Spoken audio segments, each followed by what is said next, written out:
Hi, Miss Butt here once again with our class text. Are you enjoying it as much as I am? Before we start though, I'd like you to pause the video and tell anyone who listen what's happened so far. Well done. That's right. So Brianna's Alva's mother, who's now helping with the investigation. She's helping Alva and Magnus with trying to find Björn's treasure. Björn is Alva's dad. They also have to sacrifice an animal for their god Loki. So let's get this chapter started. It's called Stones from the Sky. Brianna stood, went to the front of the hut and opened a shutter. Darkness had engulfed Kilsgard, as had a layer of bright snow. The air had a biting chill which crept into the warmth of their home and nibbled at their cheeks. Brianna said reluctantly, "We have to go." Why do you think Brianna's saying we have to go? That's right, it's very cold outside, there's lots of snow, and they're quite cozy and nice and warm in their house. Also, they might have to go and sacrifice one of their animals. Magnus stood up angrily. "This is superstition and nonsense. The gods are not responsible for the missing men. There is someone else in these mountains who seek Björn's treasure. He is roaming around our town, picking off men, and we need to find him before he takes anyone else." "No, Magnus," Brianna said, turning her cold green eyes on him. "We have to follow what the village wants. If they demand a sacrifice, we cannot be the only ones who refuse. We have to take Hepin with us." Who's Hepin? Let's see. Carry on reading. Let's find out who Hepin is. "Otherwise, we'll be excluded by all of Kilsgard. I live alongside these people, and I'm already an outsider, brought here from a distant land." What was the distant land? That's right, Brianna is originally from Ireland. "If I refuse to take part in the rituals, it will be impossible for me and Alba to remain in this community. We have to leave for the ceremony right away." "But Mother, we have to get to the lake and follow Father's trail," Alba whimpered. "Why can't we go straight there?" "No, Alva," her mother replied curtly. "Sometimes we can be led by our hearts and sometimes we must be led by our heads. We must honor tradition, but if you really feel this needs solving urgently, then we can go straight to the mountains from the sacrifice." She grabbed a thick cloak from the bench and swung it over her shoulders. It was beautiful, covering her completely to her feet. Father had brought it back from one of his journeys. It was deep red, woven with metal threads in the shape of birds. When she moved towards the door, the lamplight illuminated the outline of their wings, and they seemed to fly gracefully over the red cloth. Alva put on her cloak. It too was a gift from her father, but it was less ornate than her mother's. It was made of thick, dark wool, and around the shoulders was a collar of fur. She had been told that the wolf, whose fur now kept her from the cold, had tried to attack her father as he had been traveling in the far north. Beneath the green lights, they had danced across the sky that evening. What are the green lights? I'd like you to find out what those green lights were. Beneath the green lights, they had danced across the sky that evening, and her father had killed the creature. He told Alba that because the cloak was made beneath the northern lights, it's giving you the answer right there, it had magic deep within it, but the cloak would always protect her. Magnus hesitated, but reluctantly swung on his cloak too. Brianna bundled Ivan into some furs, and Alva grabbed Fenrir by the scruff of his neck, and they left their warm sanctuary, stepping into an eerie, snow-covered Kilsgard. Hepin was in the pen outside, nestling her nose into her sister's wool to keep warm. Alva felt tears prickle behind her ears as her mother placed a rope around the sheep's neck and pulled her away from her sibling. Their neighbors were in their yard too, chasing a chicken into a corner and attempting to get into a basket. The sound of anxious animals filled the streets, and on the main path, people were moving towards the brightly lit hall. Fenrir was agitated as he walked alongside Alva, and she kept one hand on his neck at all times to stop him rushing at the other animals. They got in step, dragging a black-eyed Hepin reluctantly behind them. The crowd were thrumming with a mixture of anxiety and excitement. One of Alva's friends, Leif, came running over. "Isn't this brilliant, Alva?" he said. "Not really," she replied. "We have to take Hepin to be slaughtered. Which of your animals are you bringing?" "We're taking one of the goats," Leif replied casually. His family had a larger plot with more animals than her family. Leif always had the sturdiest shoes, the best fittings, and more plentiful food than most of the other children. Alva wasn't surprised that he didn't care about their goat. I think the sacrifice is going to be pretty gruesome, said Leif, a glint in his eyes. I hope I can get a spot near the front. I want to see it all. Alva gave him a disgusted look as they arrived at the main clearing in front of the hall. Stalls were set up around the edges, selling warm drinks, beer, and delicious smelling food. Torches illuminated the large space in the center of a wood platform had been constructed. It was empty, save for a huge metal bowl and a stool. On top of the stool, Alva could see a blade of a long, sharp knife flickering in the light. Brianna grabbed her arm and whispered into her ears, "Don't leave my side tonight. I want to know where you are, so no wandering off." Alva didn't want to wander off. The evening had a terrible thrill about it. Snow covered everything, and the villagers looked unrecognizable, their faces covered with hoods and scarves. Ivan ran to a nearby store, grabbing at the baskets in search of a sweet-smelling treats. As Magnus pulled him back, two figures approached. In the light of the torches, Alva could see it was the old ironsmith, Ingmar, and his wife, Ellen. As Ivan escaped Magnus's clutches, Alva moved towards her uncle, and their conversation drifted over. "But what if comes to one of our houses?" Ellen was asking. "But I don't understand how he was able to take the monk from under the Jarl's nose. Maybe it's supernatural." "Don't be foolish, wife," Ingmar said. "There is a man, or maybe more than one man. This is behind these objections. Magnus and I and some of the other villagers are frustrated at doing nothing. We want to head into the mountains with our weapons and hunt down this villain. Do you know where he might be hiding?" "We are getting closer, but his location remains a mystery," Magnus replies. "I need to speak with the Jarl, but first we have to get through this performance. I am concerned too that those reckless young men went into the mountain alone, and I've sent my raven to follow them, but I am worried about anyone venturing into the mountain in the dark. If we go, we need to be careful and coordinated. We must not get wrapped in this bloodlust and passion." Alva stopped listening to her uncle at the point because of the word carried over from another conversation and caught her attention.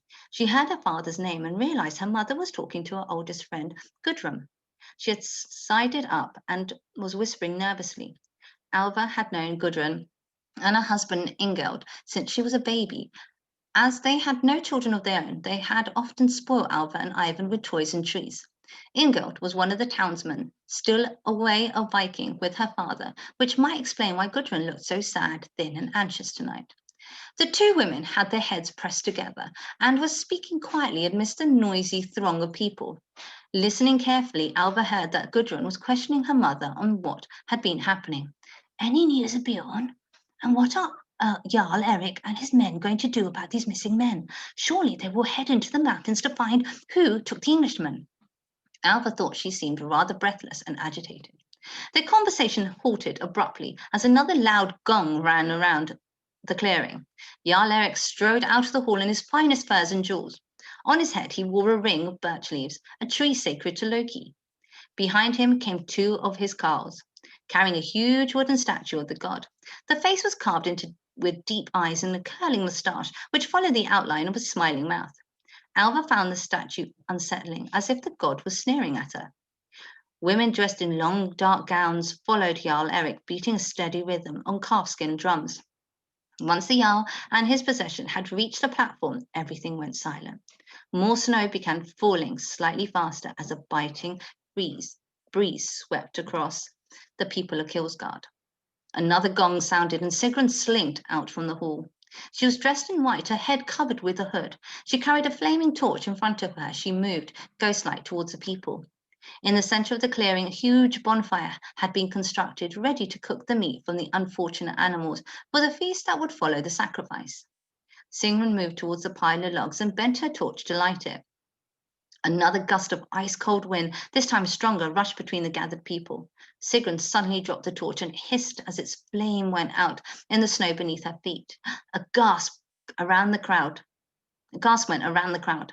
Magnus turned to Alva and whispered, "I'm sure the old crone knows that this is a bad omen." Alva laughed nervously and far too loudly. Sigrun turned towards them, her eyes settling on Alva. "You laugh, child? Well, if it's so funny, you shall bring me the next torch. You are already marked by the Norns after all. Fetch me a flame." Alva felt her heart racing and hesitated for a moment, but Brianna pushed her gently forward and she walked slowly towards the hall. Feeling the eyes of all but the bystanders burning into the back of her head, Alva reached up to the brackets on the side of the building and took down one of the flaming torches held there. She lifted it towards Sigrun, but as she did so, the crone crackled so loudly it echoed around the clearing. No, you must light the fire. You can begin our ceremony. If the flame extinguishes for you two, it is an omen. You are cursed by the gods, she sneered the final word and bowed in a mock gesture of reverence. Looking around the circle of expectant faces, Alva steeled herself, swallowed hard, then threw the torch into the heart of the bonfire. She held her breath, watching for flickering flames. It felt like an eternity, and silence gripped even the noisy, anxious animals. Then, with a roar, the heart of the fire came to life. Alva felt relief warm her as the flames spread upwards. Sigrun mocked a bow at her, then slid up towards the platform to stand alongside the Jarl. Alva scurried back to her mother, and Brianna whispered in her ear, "That was a test, and you passed." The snow was falling fast and thick now, and the wind was churning and the fire into a frenzy. "People of Kilsgard," Sigrun began in a loud voice. It grated down Alva's spine. "We are here today because we find ourselves in need. We are beset with strange events. Men have been taken. One from the mountains and one from the Jarl's Hall. There is mischief and mayhem creeping through our town, and it is the desire of the great god Loki that we feel his hand at work. We have displeased him. I fear he is disgruntled that our men who went to Viking in spring have not returned to us as promised. He requires a sacrifice so we can show him that Kilsgard is still loyal to all the gods. Have you brought your sacrifices?" She opened her brittle arms wide, and the crowd murmured a collective yes. "Good," she said, through a menacing smile. "We must ask Loki to come here to us. We will call for him with our chanting, and when we feel his presence, we will offer him our gifts." The women began to pound on their drums again as Sigrun set up a low and haunting chant. Around her, Alva heard others strike up the chant, "Loki, you are welcome, come to us." As more joined in, the air became colder still and the snow slowed for a moment. In the distance, a rumble of thunder crashed from the heart of the giant's finger. A lady next to Alva turned wide eyes towards her. "Do you think it's Thor? Is he displeased we call on his rebellion brother Loki?" Alva shifted uncomfortably foot to foot, anxiously looking towards the clamorous skies. The thunder had shaken the crowds, but still Sigrun persisted with her chant. There was more thunder, and Sigrun raised her voice above the sound. "The gods can hear us! Loki is coming! We must begin the sacrifice! Bring forward your offerings!" Brianna tightened her grip on Hepin's rope and began leading the terrified animal towards the platform.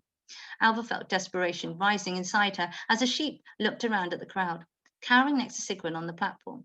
She couldn't stand to watch this happen, and Fenrir growled loudly beside her. And with a flash of shining metal, Sigrun lifted the knife and called, "Loki, receive our offerings and bring peace back to Kilsgard." The thunder rang around the crowd again, and this time louder and nearer. Then as Sigrun reached towards Hepin, two things happened. First, the heavens opened as a shower of hail crashed out of the sky. The hailstones were larger than Alva had ever seen. People called out in pain as they smashed down on the crowd. Secondly, a voice cried out from the sky. It was a shrill, and it rose above the noisy chaos below. "Gone!" With an ear-piercing screech, Hraf was circling above the crowds of Kilsgard, his black feathers all the darker against the white sky, and he called out again in his semi-human voice, "Gone!"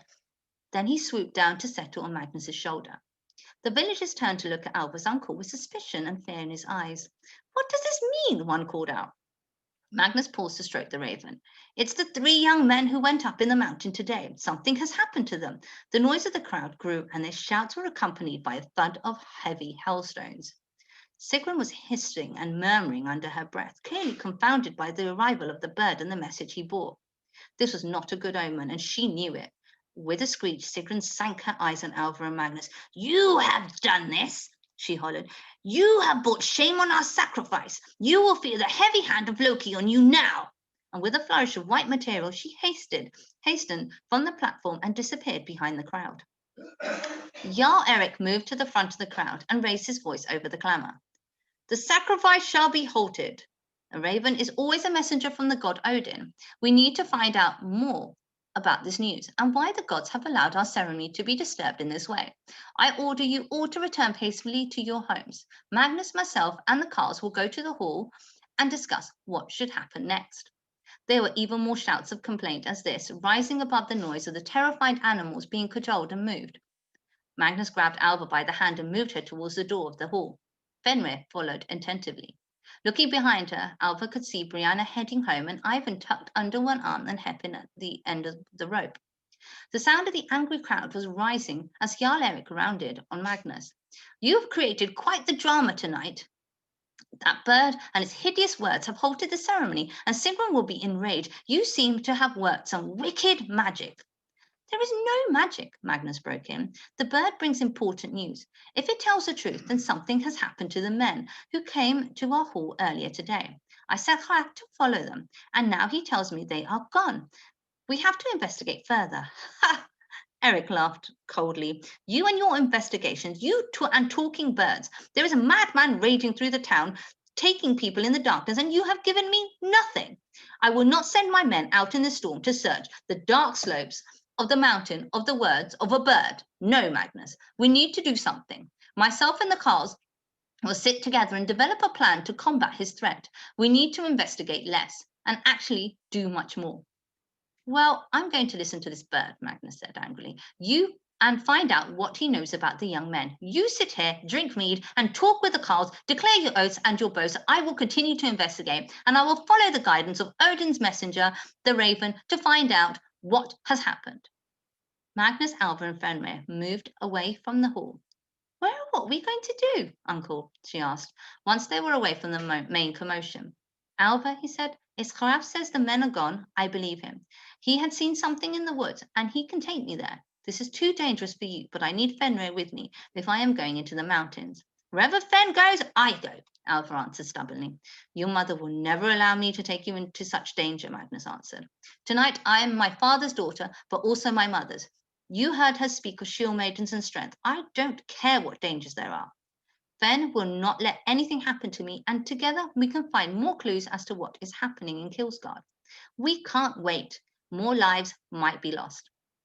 Magnus paused. Okay, he answered finally. You can come, but you must not leave my side. If I give you an instruction at any point, you listen and act immediately. You keep Fenrir next to you at all times.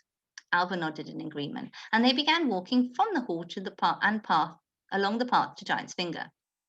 Brianna suddenly appeared beside them. She had been sheltering from the hailstorm under the canopy of one of the stores and looked cold, worried and flustered. Ivan was whimpering by her side, and the sheep was tugging on its rope. I have to take Ivan and Hepin back home. The hailstorm is getting heavier and it's too chaotic here for a little boy. Magnus turned to her. I agree. But Brianna, I need to keep Alva and Fenrir with me. We will start to follow Bjorn's clue and go to the lake soon. But now we have something more pressing to investigate. If Horak is right and more men have disappeared tonight, that means the kidnappers are still at large, and I need Fenrir's skill to find them. Alva interrupted stubbornly, rounding on her mother. But as I told Uncle, where Fenrir goes, I go.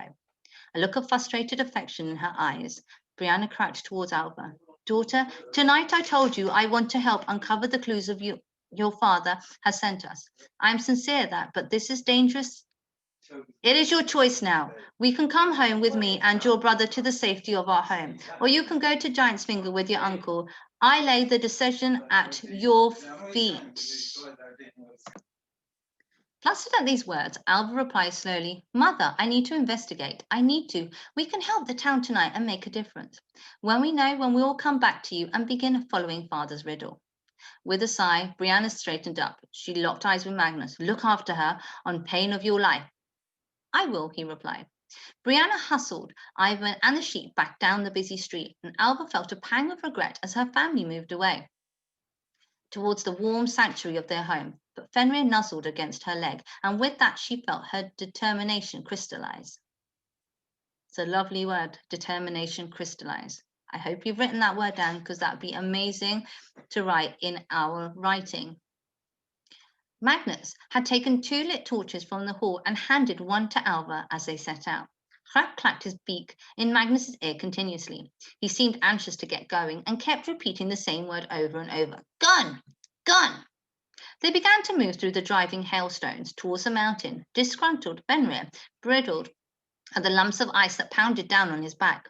He tried to tuck his nose under Alva's cloak as he trotted along, tying himself around her feet and blocking her away, so she could avoid the heavy stones flying down the sky.